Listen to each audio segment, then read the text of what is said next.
Hayley Fowler from Newcastle University is our British Hydrological Society President-elect. I'm not sure when the switch is going to happen. Hayley can probably fill us in on that in just a second.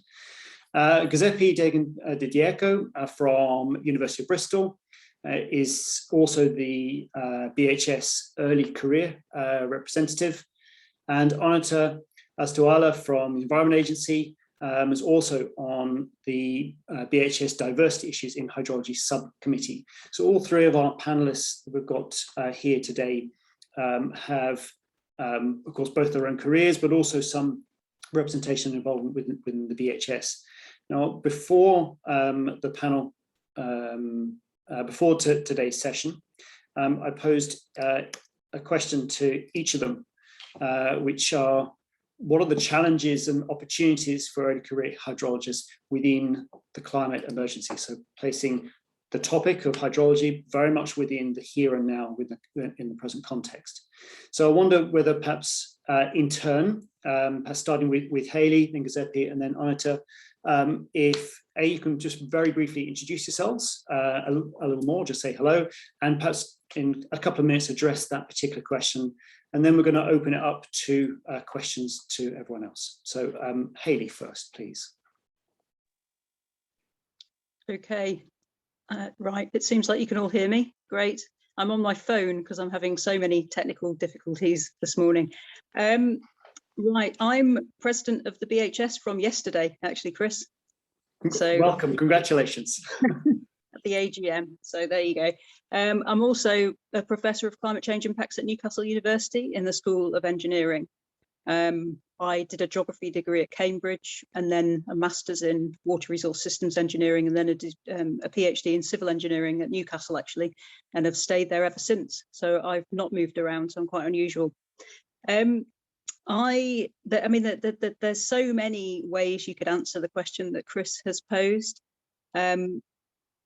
Hydrologists are going to be absolutely central to dealing with the climate emergency.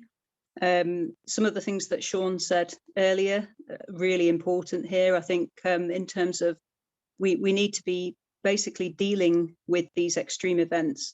And there's all that, the stuff about what Linda's been talking about as well, the early warning systems.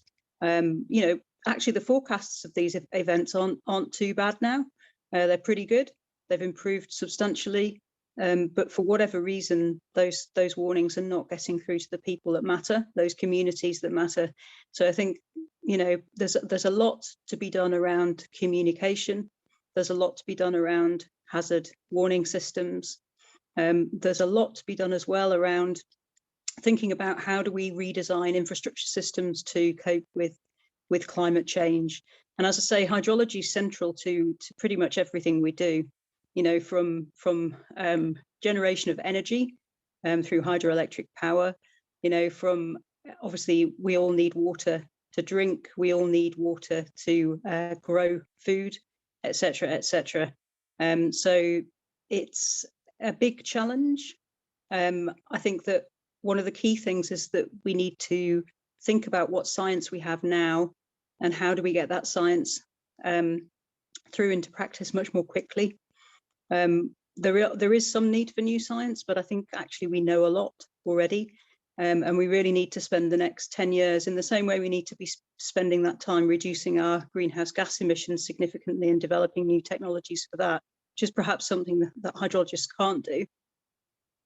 We also need to be thinking about how do we put in place these early warning systems?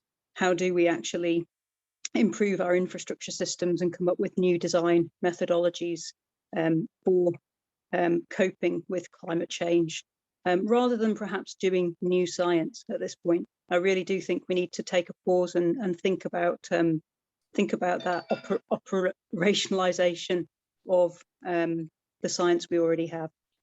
So I'm going to finish there and let somebody else speak. Thank you very much, Hayley. It's really great insights. Thank you. Giuseppe, welcome. And again, same question to you. And if you could just briefly introduce yourself and give us your 2-3 minute thoughts on the question. Okay, Sure. Thanks, Chris, for having me, and good morning, all. Actually, I truly believe that one of the challenges that also rise today is, ensuring a safe build environment for everyone, and this can be daunting because, of the short pace between two consecutive events. So I truly believe that hydrology observation should drive our day-to-day life, so, and also go beyond shape industries and state plans.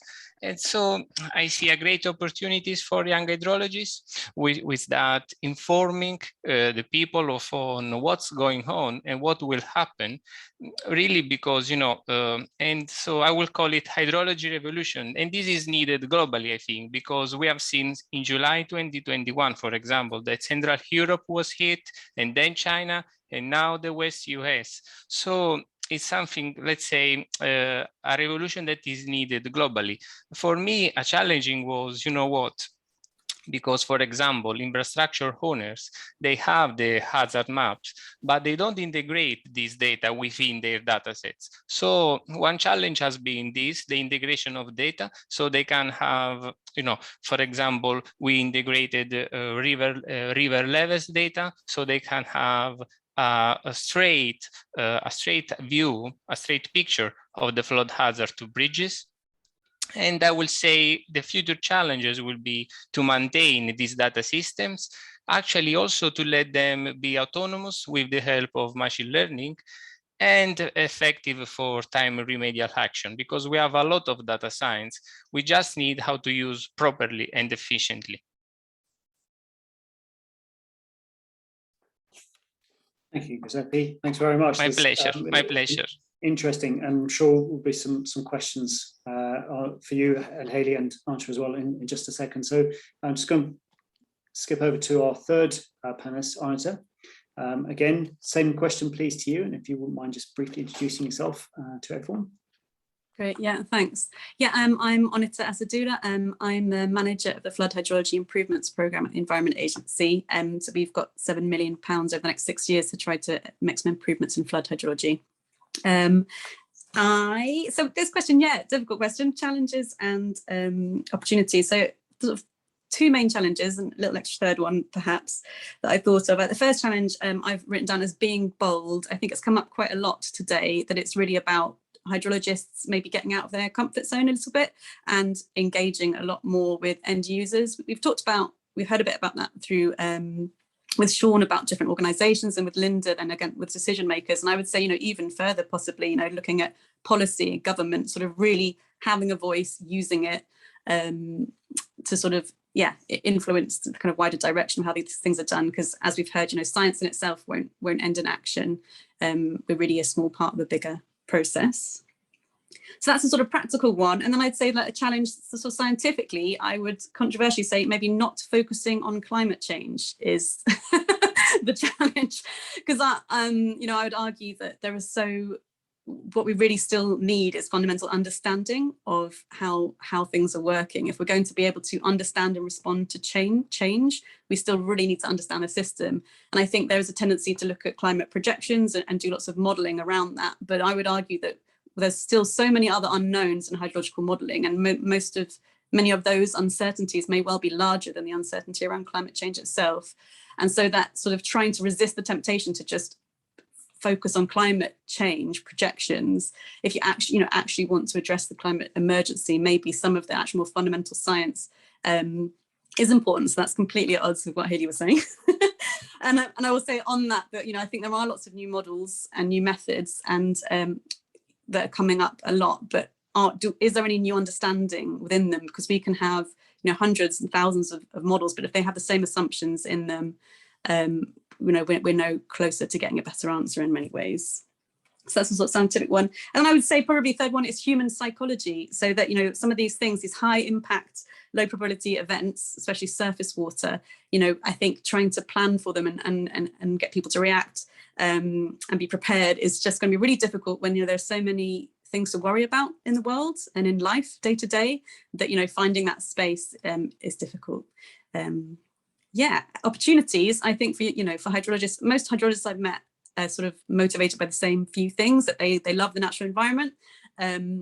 they're fascinated with the natural world, or with rivers maybe, and that they also really want to make a difference in society. And I think, we're really well placed at the moment to just, I think, to have a really fulfilling careers, because we are such an important part of this big machine. So I think there are lots of opportunities to have very fulfilling careers and feel like you're really doing something important in the world, I would say. Thank you very much, Anita. I quite enjoyed this slightly controversial difference of approach or opinion there.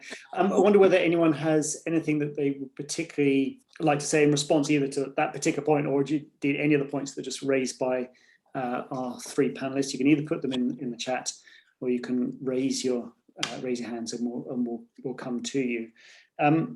Just while we're perhaps waiting for any questions there to come through, and this actually touches on your last point, Anita, which is, do you see that there are the opportunities within the discipline, within the sector, for hydrologists coming through? Do you see that increasing? And if so, perhaps I wonder whether you have some ideas where you think, in particular, the growth areas are for young early career hydrologists coming into the sector.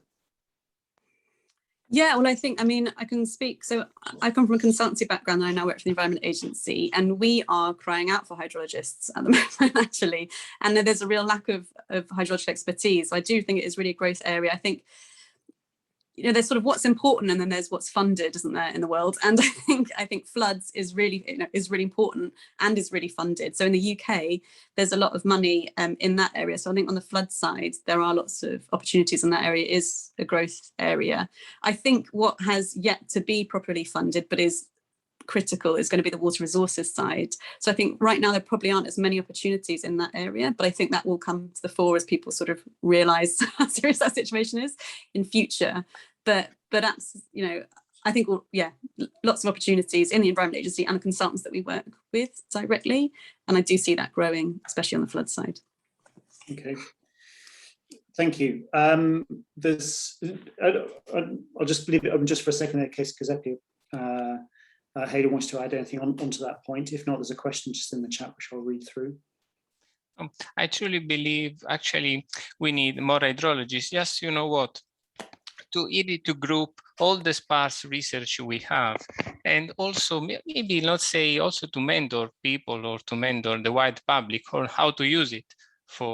I truly believe in let's say in a community work, so in engaging people, so we've open source projects. I truly believe in this, because this, so if you think, we could actually, it will be a solution for for letting them know the risk, letting them know what is arriving, what is expecting. Let's say not teaching them, but to be next to their sides, and also and training them without letting them know, really engaging the people, the wide public, really engaging the wide public. Thanks. With the help of young hydrologists, so it would be good. Yeah, especially of the young, because if you see early people can see the joy and the passion in young people, so they will be more encouraged to follow. Well, that chimes quite well with, so there's a question in the chat from Tessa Hara, which is there a BHS mentoring scheme? And so that, that also speaks to sort of career development and bringing young hydrologists into the field. I suppose either perhaps Hayley or Giuseppe, is there a scheme, or is there something planned? As far as I know, there isn't a scheme. It's something we could think about. It's a good idea. We obviously have career events every so often. We had one, I can't remember when, in the summer that I was part of, but for young hydrologists where you get the opportunity to talk to more senior people, but there's no formal mentoring scheme. I think one of the things that we all need to do better over the next decade or more is to be working with other types of people, so like other disciplines. We can't just work in silos anymore. And I have to say, I mean, I do agree with Anita that we need to focus much more on understanding why things happen, all the processes behind things. I still think that this climate emergency is going to be central to everything we do over the next, probably my lifetime, actually, maybe beyond that. But I mean, we need to basically be much more careful about the type of research we do and the type of models we use and things like that, because we know a lot already. I just think that sometimes we use kind of what we know rather than what is best. Okay, thank you. It's an interesting point actually on the some mentoring type scheme, because actually a side question, which again perhaps I could point to Hayley or maybe Lucy as well, but which is what do you see in the next few years? Where do you see BHS's key role being? And again, I'm saying that in particular, thinking about early career scientists and researchers coming into the field. So I guess just going back to the mentoring scheme, it is something that we have, so Anita and myself are part of the BHS kind of subcommittee on diversity and inclusion, and a mentoring scheme is something that we have been talking about, and we're kind of looking into the best ways that we could implement that. For these, BHS is an organisation run by volunteers, so this, we do have some limits on what we can do, but we are looking into how we might be able to link up with the mentoring scheme that ICE provide for their members, and if we can kind of work with that infrastructure. But we have identified that as something that could be really beneficial, not only to younger early career members, but to all our members, in kind of opening their eyes to different perspectives and different views and people from different backgrounds within the hydrology community. So it's definitely something that we are looking into and trying to see how we could best implement. Okay, thank you. Thanks, Lucy, for that. There's a question from Anna in the chat, which is, and I'll leave it to the three panelists to decide who wants to answer, but what are the key skills you'd say a hydrologist is going to need in the future? Are there any specific areas for, I suppose, someone coming into the field that they may want to focus on, again, given the current context, climate emergency passes the context or backdrop to that question? I mean, I could come in there. I would say, and I think it's what we've been hearing a lot throughout today and what Hayley was talking about, that really communication is really important. And I think maybe that's what, it is quite hard to come by. And I think actually a science communicator in itself, it may not be a hydrologist, but as a discipline, I think is what's really lacking. But I think if you're a hydrologist, if you can do the science, but you can also communicate well, I think that skill set and developing that engagement, that communication skill set is absolutely invaluable to have that blend of science and communication. Yeah, I agree with Anita. Yeah, actually assessing if, let's say, how our research is really received, it's the most important feature. You know what, also proposing, for example, the integration of hydrology observation within other data sets, which they need, they just don't rely on projection, but on, on live data that are being collected. So yeah, I agree with Anita.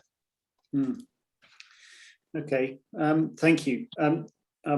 Conscious of time, I know time's been a little bit against us all the way through this session. Before we start to wrap up, though, I'd like to ask one question to each of the same question, but to each of the three panelists, which is, and in past 10 to 20 seconds each as a response, is if you could give one bit of advice to an early career hydrologist. Giuseppe, I mean, you're perhaps in that in that category already. So perhaps what advice would you give to yourself for next steps or career move, or I suppose just in general advice? What would you say to yourself, or what would you say to an early career? And I'll start with Hayley, if I may, please.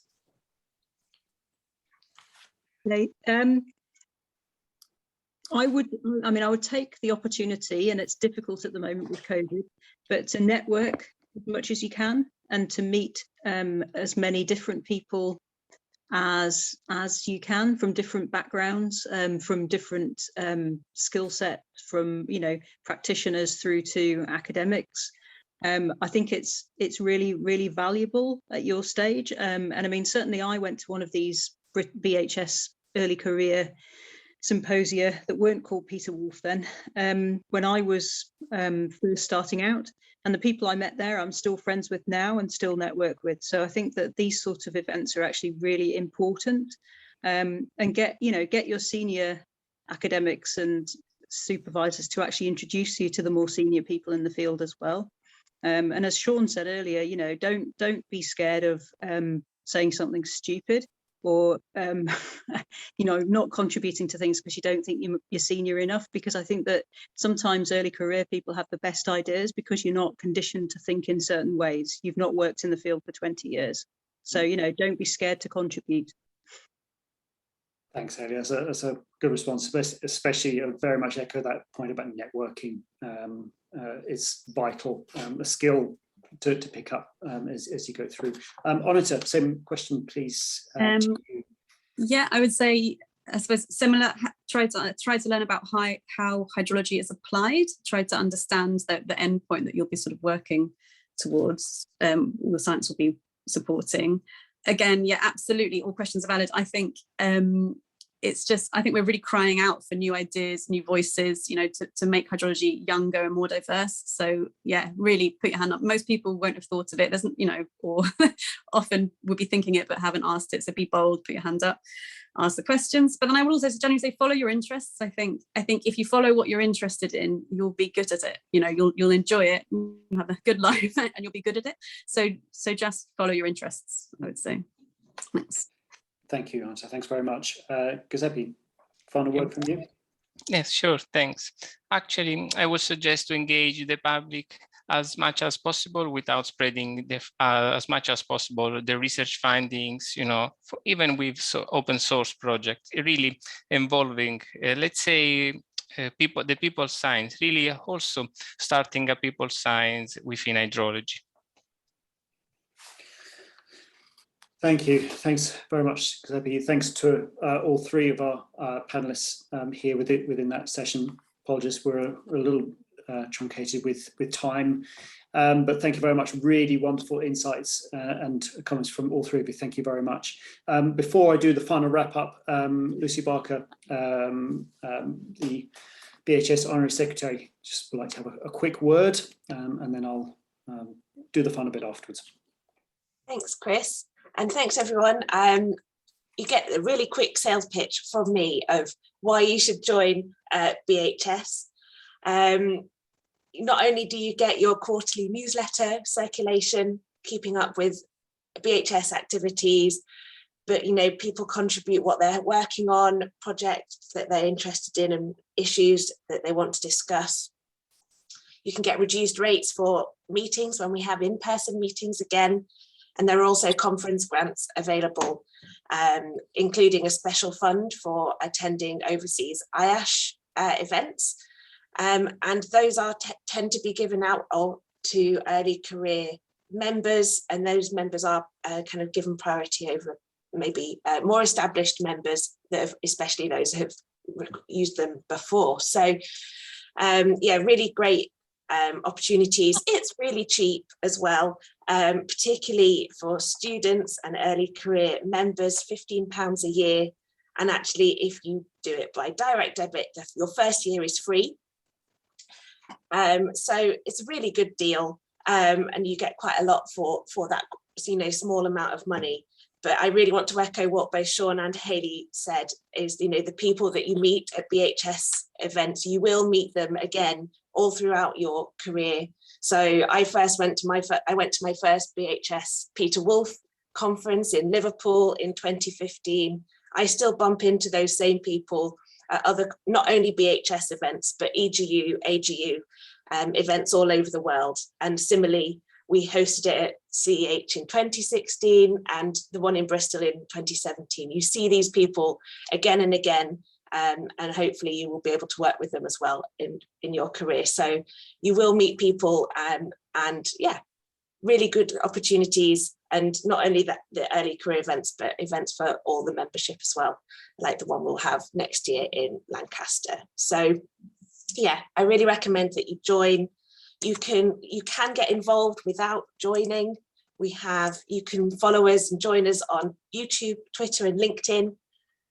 And then actually one other thing about being a member is we have our journal that we are associated with, which is Hydrology Research, and that is now completely open access. And if you're already a member, you might want to consider publishing there, especially because this year we have 4 fee waived papers for BHS members in 2021. So some good opportunities to get involved there. And yeah, we hope to see you again at other BHS events. Thank you. Thanks very much. Back over to you, Chris. Yeah, it's all right. Thank you very much, Lucy, and thank you everyone for bearing with us. I know we're a few minutes past. One last slide just to share with everyone, which hopefully I'm on there. A bit of a sales pitch, I suppose, well, but if today's webinar, obviously we had to do an online something because obviously a lot of us are still working remotely, most of us are still working remotely, but looking forward to next March because we are going to be running an in-person Peter Wolf Early Career Symposium, and that's at the University of Strathclyde here in Glasgow. So we're really excited and really looking forward to hosting this and actually to seeing people in person and interacting with people again. We've all missed this hugely over the last, well, it'll be almost 2 years, of course, by that point. I'm still not back in the office, and I'm sure many of us are also not back in the office, or might be only bits and pieces. And this follows on very nicely from Lucy's point there, which is a lot of the people you'll meet in these sorts of events will then stay with you, and you'll interact with them probably throughout your career. So I'm hoping that this will be a really nice opportunity for early career hydrologists, so PhD students, postdocs, people that are just starting out in their industry careers will look and want to attend this. It's a 2-day workshop. You can submit an oral or poster presentation. There's a website link there, which has also been sort of circulated on social media. I don't know whether Lucy or Mike, whether you might be able to put that link actually within the chat. So for those of us that are on here can also then look on that website. So the oral and poster presentation submissions will open soon, but it's a 2-day workshop. We'll have some inviters talks as well as a site visit within there. And of course, there'll be a symposium dinner, which is really, of course, I know what most people will be coming for. But it's going to be in person, it's going to be in Glasgow, and it's March next year. And we're really looking forward to welcoming people here to Glasgow in March.